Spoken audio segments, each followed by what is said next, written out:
किसान की कहानी। एक समय की बात है, एक छोटे से गांव में रामू नामक एक किसान रहता था। रामू बहुत मेहनती और ईमानदार था। उसके पास एक छोटा सा खेत था जिसमें वह धान और गेहूं उगाता था। उसके पास एक पुराना बैल था जिसका नाम बलदू था। रामू और बलदू का गहरा संबंध था और दोनों एक दूसरे के बिना नहीं रह सकते थे। एक साल जब रामू ने खेत में धान बोया, तब मौसम ने उसके खिलाफ चाल चली। बारिश बहुत कम हुई और फसल सूखने लगी। रामू ने बहुत मेहनत की, लेकिन उसकी फसल बर्बाद हो गई। ये देखकर रामू बहुत उदास हो गया। उसने सोचा, अब मैं क्या करूंगा? मेरा पूरा साल मेहनत बेकार गया। उसकी पत्नी सावित्री ने उसे हिम्मत दी। उसने कहा, हम फिर से कोशिश कर सकते हैं, हमें हार नहीं माननी चाहिए। रामू ने अपनी पत्नी की बात मानी और उसने कुछ पैसे बचाए और फिर से बीज खरीदने का फैसला किया।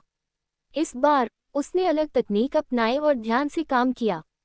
उसने अपने खेत को ठीक से तैयार किया और समय पर पानी दिया। उसकी मेहनत रंग लाई और फसल खूब लहराने लगी। जब फसल काटने का समय आया, तो रामू ने अपनी मेहनत का फल देखा। उसके खेत में भरपूर फसल हुई थी।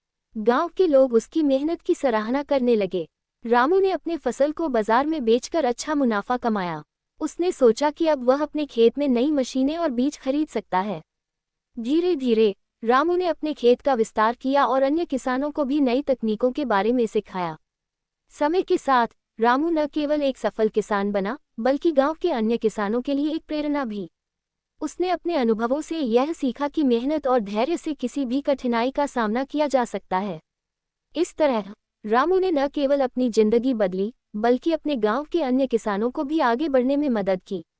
उसकी कहानी हमें ये सिखाती है कि कठिनाइयाँ केवल अस्थायी होती हैं और सच्ची मेहनत कभी बेकार नहीं जाती।